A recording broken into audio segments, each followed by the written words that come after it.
ਵਾਹਿਗੁਰੂ ਜੀ।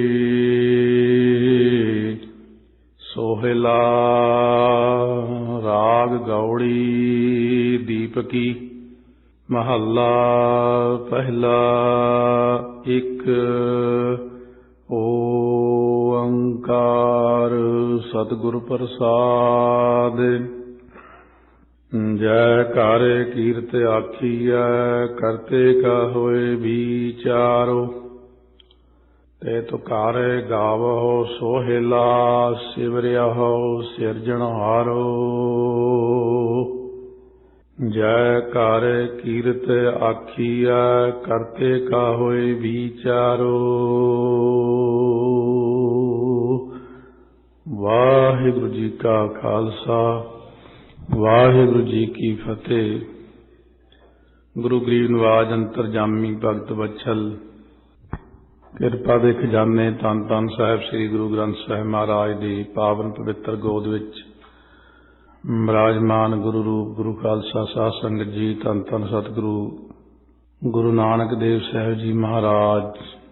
ਪਾਵਨ ਪਵਿੱਤਰ ਬਾਣੀ ਸ਼ਾਮ ਦੇ ਸਮੇਂ ਦੀ ਰਹਿਰਾਸ, ਜਿਸ ਦੇ ਵਿੱਚ ਚੌਥੇ ਪੰਜਵੇਂ ਪਾਤਸ਼ਾਹ ਮਹਾਰਾਜ ਨੇ ਬਾਣੀ ਸਮਿਲਿਤ ਹੋਰ ਕੀਤੀ।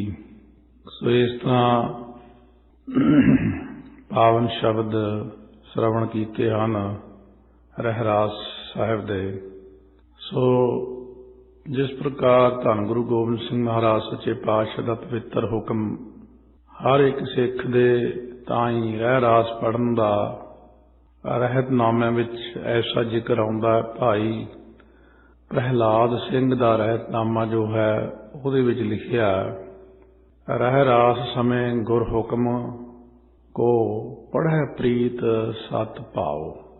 ਪ੍ਰੇਮ ਸਹਿਤ ਰਸਨਾ ਰਟਹਿ ਪ੍ਰਗਟ ਮਿਲਹਿ ਮੋਹਿ ਆਏ।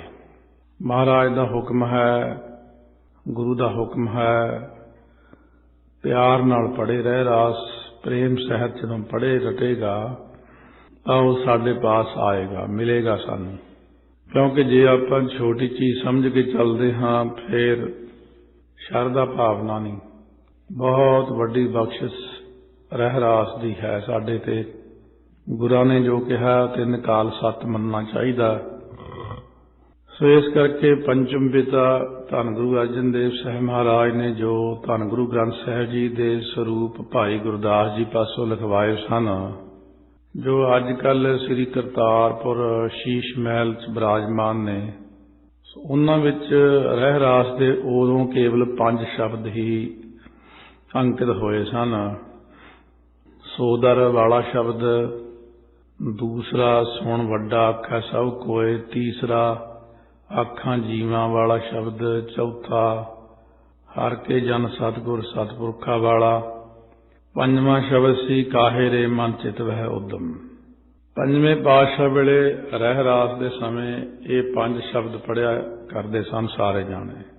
ਪੰਚਮ ਪਾਤਸ਼ਾਹੀ ਤੋਂ ਪਿੱਛੋਂ ਮੀਰੀ ਪੀਰੀ ਦੇ ਮਾਲਕ ਛੇਵੇਂ ਪਾਤਸ਼ਾਹ ਧੰਨ ਗੁਰੂ ਹਰਗੋਬਿੰਦ ਸਾਹਿਬ ਮਹਾਰਾਜ ਨੇ ਸੰਧਿਆ ਸਮੇਂ 9 ਸ਼ਬਦਾਂ ਦਾ ਪਾਠ ਪ੍ਰਾਰੰਭ ਕਰਵਾਇਆ। 5 ਸ਼ਬਦ ਪਿਛਲੇ ਧੰਨ ਗੁਰੂ ਅਰਜਨ ਦੇਵ ਸਾਹਿਬ ਮਹਾਰਾਜ ਵਾਲੇ ਅਤੇ 4 ਸ਼ਬਦ ਹੋਰ ਜੋ ਮਹਾਰਾਜ ਨੇ ਰਹਿਰਾਸ ਦੇ ਵਿੱਚ ਸਮਿਲਿਤ ਕੀਤੇ। ਸੋ ਪੁਰਖ ਵਾਲਾ ਸ਼ਬਦ, ਤੂੰ ਕਰਦਾ ਸਚਿਆਰ ਮਹਿੰਡਾ ਸਾਈਂ ਵਾਲਾ ਸ਼ਬਦ, ਤਿਤ ਸਰਵਰੜੈ ਭਈ ਲੈ ਨਿਵਾਸਾ, ਅਤੇ ਚੌਥਾ ਸ਼ਬਦ ਭਈ ਪ੍ਰਾਪਤ ਮਾਨੁਖ ਦੇਹੁਰੀਆ। ਸੋ ਇਸ ਕਰਕੇ ਵਿਚਾਰ ਕੇ ਦੇਖੀਏ ਤਾਂ ਇਹਨਾਂ ਦਾ ਜਿਹੜਾ ਅੰਕ ਹੈ ਉਹ ਵੱਖਰਾ ਹੀ ਦਿੱਤਾ ਹੋਇਆ। ਸੋਦਰ ਤੋਂ ਲੈ ਕੇ ਕਾਹਿਰੇ ਮਨ ਤੱਕ 5 ਸ਼ਬਦ ਲਿਖ ਕੇ 5 ਲਾ ਦਿੱਤਾ ਉੱਥੇ ਆ ਕੇ ਸਮਾਪਤੀ ਸੀਗੀ। ਫਿਰ ਅੱਗੇ 6ਵੇਂ ਸ਼ਬਦ ਦੀ ਸਮਾਪਤੀ ਕਰਕੇ 6ਵਾਂ ਅੰਕ ਲਿਖਣਾ ਚਾਹੀਦਾ ਸੀ ਪਰ ਨਹੀਂ ਲਿਖਿਆ। 6ਵਾਂ ਸ਼ਬਦ ਸੋ ਪੁਰਖ ਦਾ ਲਿਖ ਕੇ ਫਿਰ ਨਵਾਂ ਅੰਕ 1 ਦਿੱਤਾ ਹੋਇਆ। ਇਹ ਤੋਂ ਇਹ ਚੀਜ਼ ਸਪਸ਼ਟ ਹੁੰਦੀ ਹੈ ਕਿ ਸੋ ਪੁਰਖ ਤੋਂ ਅਗਲੇ ਸ਼ਬਦਾਂ ਦੀ ਮਰਿਆਦਾ 6ਵੇਂ ਪਾਤਸ਼ਾਹ ਮਹਾਰਾਜ ਨੇ ਬੰਨੀ। ਇਹਦਾ ਇੱਕ ਵੱਡਾ ਸਬੂਤ ਹੈ ਕਿ 6ਵੇਂ ਪਾਤਸ਼ਾਹੀ ਦੇ ਵੱਡੇ ਸਾਹਿਬਜ਼ਾਦੇ ਜੋ ਬਾਬਾ ਗੁਰਦਿੱਤਾ ਜੀ ਸਨ, ਉਹਨਾਂ ਦੇ ਆਪਣੇ ਹੱਥਾਂ ਦਾ ਲਿਖਿਆ ਹੋਇਆ ਇੱਕ ਛੋਟੇ ਆਕਾਰ ਦੀ ਪੋਥੀ, ਜਿਵੇਂ ਗੁਟਕਾ ਕਹਿੰਦੇ ਆ, ਕਰਤਾਰਪੁਰ ਸਾਹਿਬ ਸ਼ੀਸ਼ ਮਹਿਲ ਵਿਖੇ ਹੈ। ਸੋ ਉਸ ਪੋਥੀ ਵਿੱਚ ਰਹਿਰਾਸ ਸਾਹਿਬ ਦੇ 9 ਸ਼ਬਦ ਲਿਖੇ ਹੋਏ ਨੇ, ਸੋਦਰ ਤੋਂ ਲੈ ਕੇ ਭਈ ਪ੍ਰਾਪਤ ਮਾਨੁਖ ਦੇਹੁਰੀਆ ਤੱਕ। ਸੋ ਇਹਦੇ ਅੱਗੇ ਦੋਹਰਿਆਂ ਸਵਈਆਂ ਸਹਿਤ ਚੌਪਈ ਸਾਹਿਬ ਦਾ ਪਾਠ, ਆਨੰਦ ਸਾਹਿਬ ਦਾ ਪਾਠ, ਮੁੰਦਾਵਣੀ ਦਾ ਪਾਠ, ਤਿੱਥੈ ਤੂੰ ਸਮਰੱਥ, ਅੰਤਰ ਗੁਰ ਆਰਾਧਨਾ, ਰੱਖੇ ਰੱਖਣਹਾਰ, ਇਹ ਸਾਰੀ ਰਹਿਰਾਸ ਪੜ੍ਹਨ ਦੀ ਮਰਿਆਦਾ ਧੰਨ ਗੁਰੂ ਗੋਬਿੰਦ ਸਿੰਘ ਮਹਾਰਾਜ ਸੱਚੇ ਪਾਤਸ਼ਾਹ ਨੇ ਪ੍ਰਾਰੰਭ ਕੀਤੀ ਹੈ। ਸੋ ਉਸੇ ਮਰਿਆਦਾ ਅਨੁਸਾਰ ਸਾਰੀ ਰਹਿਰਾਸ ਸਾਹਿਬ ਭਾਈ ਮਨੀ ਸਿੰਘ ਨੇ 5 ਗ੍ਰੰਥੀ 'ਚ ਲਿਖੀ ਹੈ। ਸੱਚਖੰਡ ਸ੍ਰੀ ਹਜ਼ੂਰ ਸਾਹਿਬ ਹੁਣ ਤੱਕ 5 ਗ੍ਰੰਥੀ ਵਾਲੀ ਰਹਿਰਾਸ ਪੜ੍ਹਦੇ ਨੇ।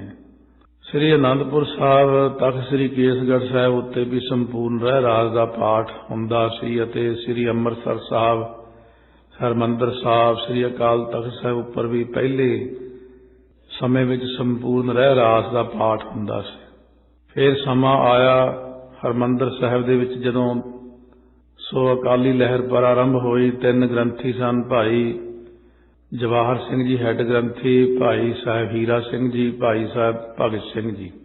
ਇਹ ਸਾਰੇ ਗ੍ਰੰਥੀ ਦੋਹਰੇ ਚੌਪਈਆਂ ਸਮੇਤ ਪੁਰਾਤਨ ਮਰਿਆਦਾ ਅਨੁਸਾਰ ਸੰਪੂਰਨ ਰਹਿਰਾਸ ਪੜ੍ਹਦੇ ਰਹੇ ਨੇ। ਭਾਈ ਜਵਾਹਰ ਸਿੰਘ ਦੇ ਘਰ ਲੜਕਾ ਕੋਈ ਨਹੀਂ ਸੀ। ਬਲੋਚਿਸਤਾਨ ਚਿਮਨ ਦੇ ਇਲਾਕੇ ਇੱਕ ਪ੍ਰੇਮੀ ਦੇ ਘਰ ਸੰਤਾਨ ਨਹੀਂ ਸੀ ਹੁੰਦੀ। ਉਹਨੇ ਗੁਰੂ ਰਾਮਦਾਸ ਜੀ ਦੀ ਮੰਨਤ ਮੰਨੀ, ਜੇਕਰ ਲੜਕਾ ਹੋਵੇਗਾ ਤਾਂ ਪਹਿਲੇ ਆਪ ਜੀ ਦੀ ਭੇਟਾ ਕਰਾਂਗਾ।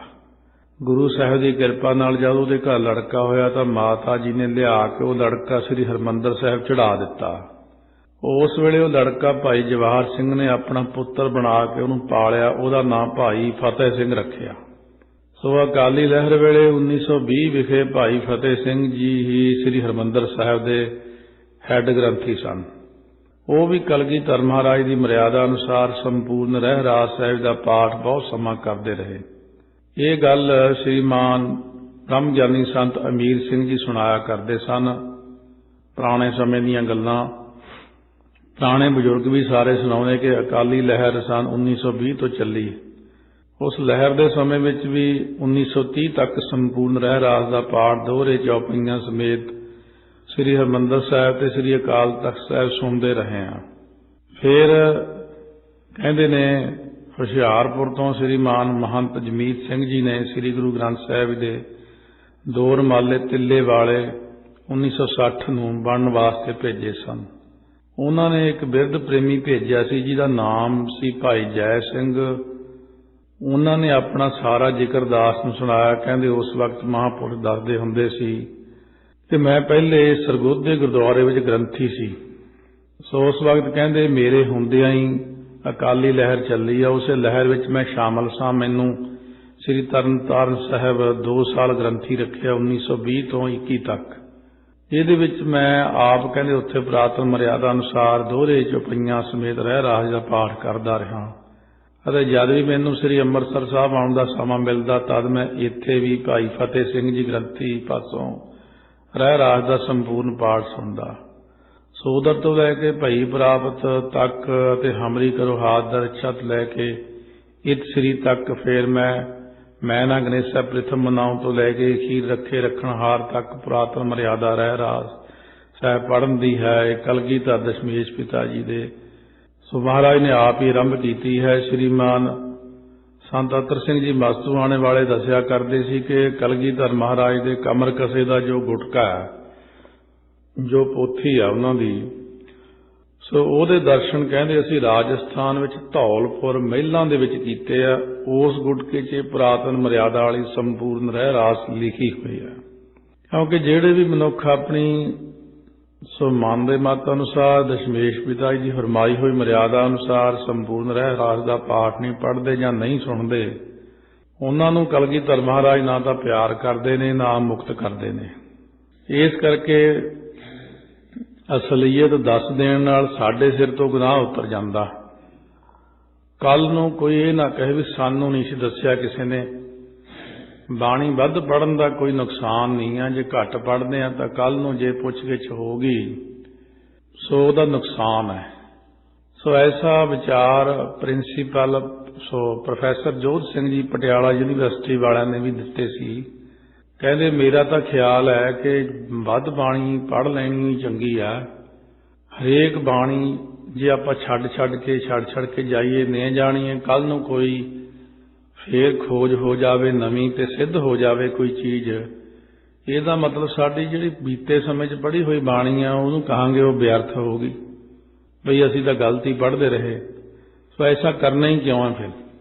सो महाराज ने ਰਹਿ ਰਾਸ ਦੀ मर्यादा अनुसार दस्या, जदों एक समय की गल है कि रावी दरिया के किनारे करतारपुर साहिब सेवा करदियां धन गुरु अंगद देव साहब महाराज ने गुरु नानक महाराज को बेनती की, सच्चे पातशाह कोले, महाराज जी आप कृपा करके मैनू सुन्न समाधि वाले दे दर्शन करवा दो, क्योंकि सुन्न समाधि वाले बहुत उपर हुंदे ने अवस्था च।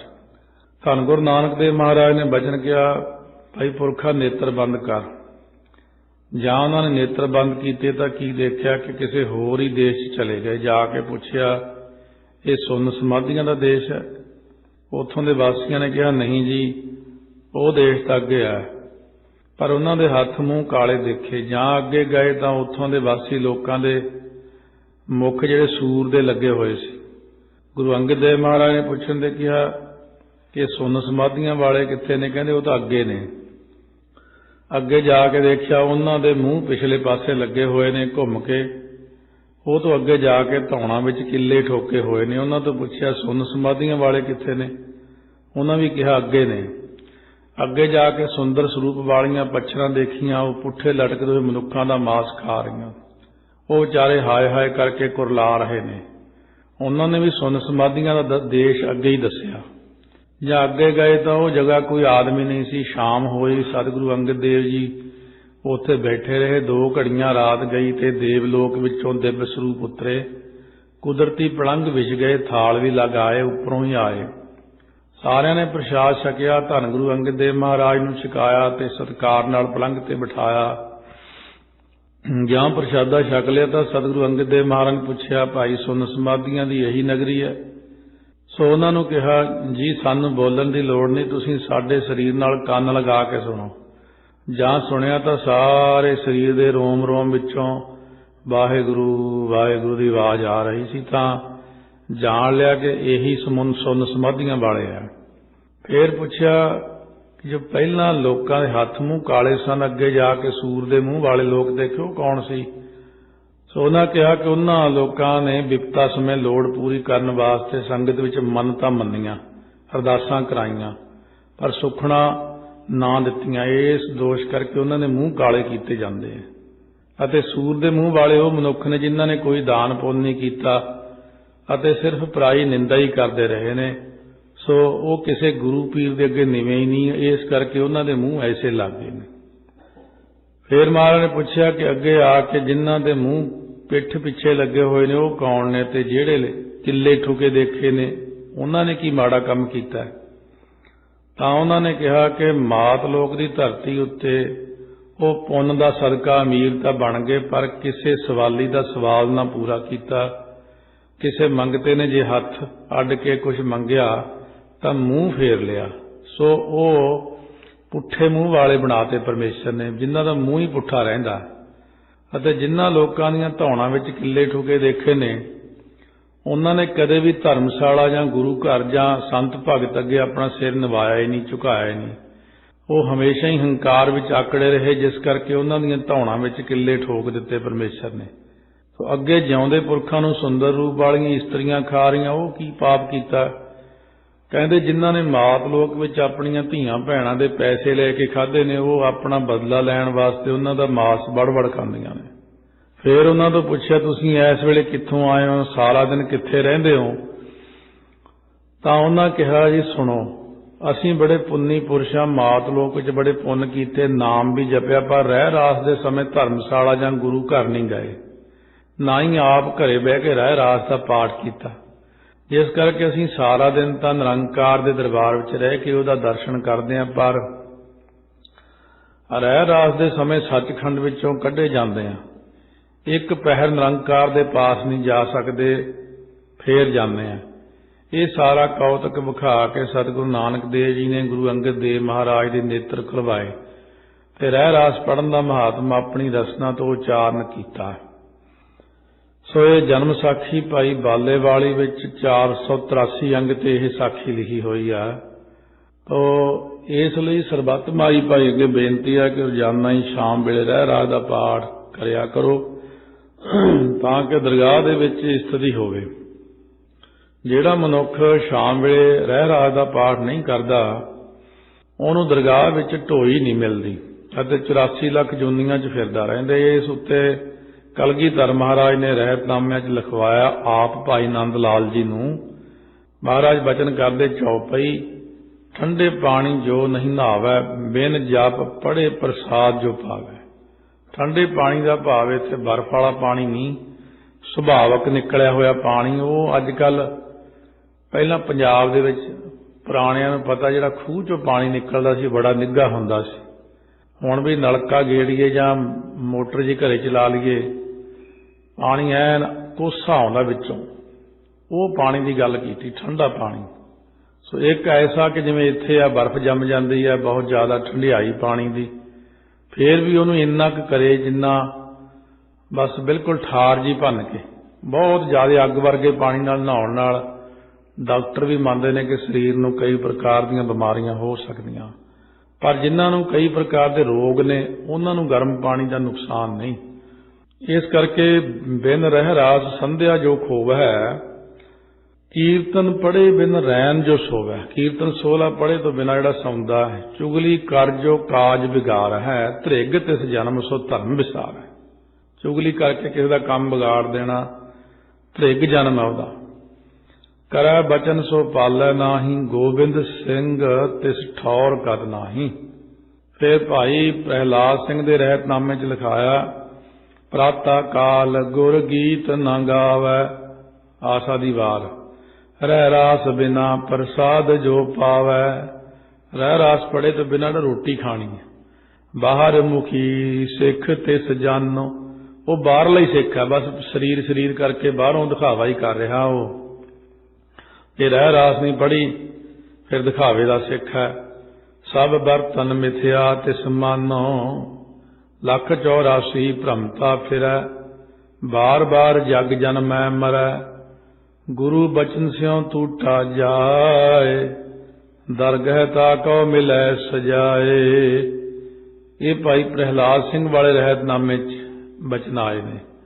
ਇਸ ਕਰਕੇ ਰਹਿ ਰਾਸ ਪੜ੍ਹੇ ਬਿਨਾ ਸਮਾਂ ਜੋ ਖੋਵੈ। ਐਸੇ ਅੱਗੇ ਹੋਰ ਬਹੁਤ ਸਾਰੇ ਰਹਿਤਨਾਮੇ 'ਚ ਲਿਖੀਆਂ ਚੀਜ਼ਾਂ ਤਾਈਓ ਮਹਾਂਪੁਰਸ਼ ਆਮ ਤੌਰ ਤੇ ਦੇਖਿਆ ਗੱਲਾਂ ਬਾਤਾਂ ਕਰਦੇ ਕਰਦੇ ਜੇ ਅਚਾਨਕ ਦੇਖਣ ਸਮਾਂ ਹੋ ਗਿਆ ਰਹਿ ਰਾਸ ਦਾ ਉਸੇ ਟਾਈਮ ਉੱਠ ਕੇ ਚਲੇ ਜਾਂਦੇ ਨੇ। ਪਹਿਲਾਂ ਰਹਿ ਰਾਸ ਪੜ੍ਹੀਏ ਬਾਕੀ ਗੱਲਾਂ ਬਾਅਦ 'ਚ। ਤਾਂ ਅਗਲੀ ਬਾਣੀ ਜੋ ਨਿਤਨੇਮ ਦੀ ਬਾਣੀ ਹੈ ਸਾਡੀ, ਰਾਤ ਨੂੰ ਕੀਰਤਨ ਸੋਹਿਲਾ ਪੜ੍ਹਦੇ ਹਾਂ।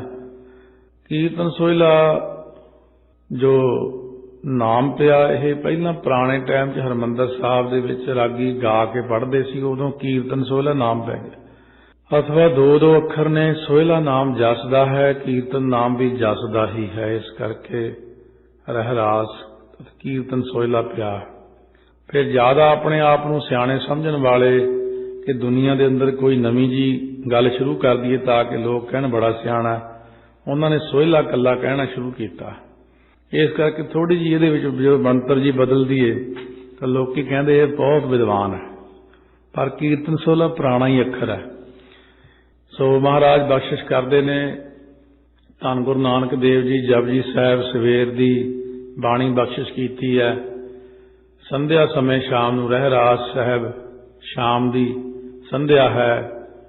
ਕੀਰਤਨ ਸੋਹਿਲਾ ਮਧਿਆਨ ਦੀ ਸੰਧਿਆ ਵਰਣਨ ਕਰਦੇ ਨੇ। ਕੀਰਤਨ ਸੋਹਿਲੇ ਦਾ ਪਾਠ ਪਹਿਲਾਂ ਦੁਪਹਿਰ ਵੇਲੇ ਪੜ੍ਹਦੇ ਹੁੰਦੇ ਸੀ। ਫਿਰ ਸ੍ਰੀ ਗੁਰੂ ਅੰਗਦ ਦੇਵ ਜੀ ਦੇ ਬੇਨਤੀ ਪ੍ਰਵਾਨ ਕਰਕੇ ਦੀ ਮਹਾਰਾਜ ਦੀ ਬੇਨਤੀ ਸ਼ਰਵਣ ਕੀਤੀ ਕਿ ਧੰਨ ਗੁਰੂ ਨਾਨਕ ਦੇਵ ਨੇ ਰਾਤ ਨੂੰ ਸੌਣ ਵੇਲੇ ਬਾਣੀ ਪੜ੍ਹਨ ਦੀ ਆਗਿਆ ਕਰ ਦਿੱਤੀ। ਉਹ ਇਸ ਤਰ੍ਹਾਂ ਬਚਨ ਹੋਇਆ ਕਿ ਇੱਕ ਦਿਨ ਗੁਰੂ ਨਾਨਕ ਦੇਵ ਜੀ ਕਰਤਾਰਪੁਰ ਸਾਹਿਬ ਵਿਖੇ ਦੁਪਹਿਰ ਦੇ ਸਮੇਂ ਤੇ ਆਰਾਮ ਕਰ ਰਹੇ ਸੀ ਪਲੰਘ ਤੇ।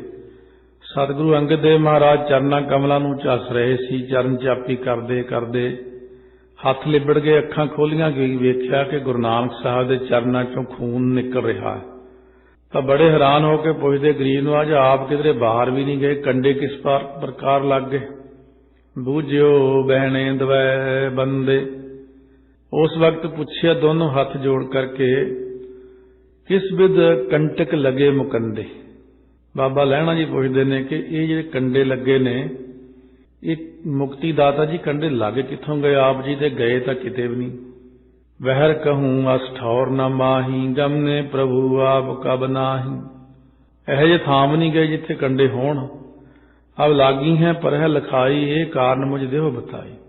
ਹੁਣ ਮੈਨੂੰ ਲੱਗਦਾ ਸੂਲਾਂ ਲੱਗੀਆਂ ਹੋਈਆਂ ਤੁਹਾਡੇ, ਇਹ ਮੈਨੂੰ ਕਾਰਨ ਦੱਸੋ ਕੀ ਹੈ।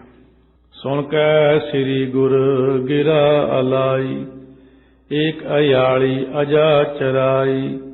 ਇਹ ਗੱਲ ਸੁਣ ਕੇ ਗੁਰੂ ਨਾਨਕ ਦੇਵ ਜੀ ਨੇ ਕਿਹਾ, ਪੁਰਖਾ ਬਾਹਰ ਇੱਕ ਅਯਾਲੀ ਬੱਕਰੀਆਂ ਚਰਾਉਂਦਾ ਹੋਇਆ ਕੀਰਤਨ ਸੋਲੇ ਦਾ ਪਾਠ ਕਰੀ ਜਾਂਦਾ, ਨਾਲੇ ਤੁਰਿਆ ਜਾਂਦਾ। ਕੰਡੇ ਬਹੁਤ ਸਾਰੇ ਨੇ, ਉਹਦੀ ਅਸੀਂ ਰੱਖਿਆ ਕਰ ਰਹੇ ਹਾਂ। ਉਹ ਕੰਡੇ ਉਹਨੂੰ ਨਹੀਂ ਚੁੱਭਦੇ, ਉਹ ਸਾਨੂੰ ਚੁੱਭ ਰਹੇ ਨੇ, ਕਿਉਂਕਿ ਸਾਡਾ ਇਹ ਨਿਯਮ ਹੈ, ਜਿੱਥੇ ਕੋਈ ਪ੍ਰੇਮ ਨਾਲ ਕੀਰਤਨ ਸੁਰ ਦਾ ਪਾਠ ਕਰਦਾ, ਅਸੀਂ ਉਹਦੇ ਨਜ਼ਦੀਕ ਹੋ ਕੇ ਸਹਾਇਤਾ ਕਰਦੇ ਹਾਂ। ਮਨ ਇਕਾਂਤ ਹੋਵੇ ਪ੍ਰੀਤ ਜੁਤ, ਪੜ੍ਹੈ ਸੋਹਿਲਾ ਸੋਏ, ਕੰਟਕ ਝਾਰ ਅਪਾਰ ਜਿਵੇਂ ਫਿਰਤ ਪ੍ਰੇਮ ਮੈਂ ਹੋਏ। ਉਹ ਦੁੱਖ ਜਿਹੜਾ ਹੁੰਦਾ ਸਿੱਖ ਨੂੰ, ਅਸੀਂ ਝੱਲ ਲੈਂਦੇ ਆਪਣੇ ਉੱਤੇ। ਉਹ ਝਾੜੀਆਂ 'ਚ ਫਿਰਦਾ ਤਾਂ ਹੈ, ਉਹਦੇ ਝਾੜੀਆਂ 'ਚ ਕੰਡੇ ਲੱਗਦੇ ਨੇ, ਪਰ ਕਿਉਂਕਿ ਕੀਰਤਨ ਸੋਹਲੇ ਦੀ ਬਾਣੀ 'ਚ ਇੰਨਾ ਨਿਮਗਨ ਹੈ, ਇਸ ਕਰਕੇ ਉਹਦਾ ਦੁੱਖ ਸਾਡੇ ਤੇ ਹੀ ਸਾਰਾ ਆ ਰਿਹਾ। ਹਵੈ ਸਮੀਪ ਵਿਚਰੋਂ ਤੇ ਸੰਗਾ, ਲਗਨੇ ਦਿਓ ਨਾ ਕੰਟਕ ਅੰਗਾ। ਕਹਿੰਦੇ ਜਿਹੜਾ ਸੋਹਲੇ ਦਾ ਪਾਠ ਕਰਕੇ ਸੌਂ ਗਿਆ ਜਾਂ ਕਦੇ ਦਿਨੇ ਵਿਚਰਦਾ ਸੀ, ਉਦੋਂ ਕਹਿੰਦੇ ਮੈਂ ਅੰਗ ਸੰਗ ਹੀ ਸਹਾਇਤਾ ਕਰਦਾ, ਕੰਡਾ ਵੀ ਨਹੀਂ ਲੱਗਣ ਦਿੰਦਾ ਉਹਨੂੰ। ਤਾਹਾਂ ਝਰੀਟ ਲੱਗੀ ਏ ਜਾਨੋ, ਲਹਿਣੇ ਸਾਚ ਬਚਨ ਮਨ ਮਾਨੋ। ਬਾਬਾ ਲਹਿਣਾ ਜੀ ਨੂੰ ਕਹਿਣ ਲੱਗੇ ਕਿ ਸਾਡਾ ਬਚਨ ਬਿਲਕੁਲ ਸੱਚਾ ਕਰਕੇ ਜਾਣਿਓ, ਮੈਂ ਸੱਚ ਕਹਿਣਾ।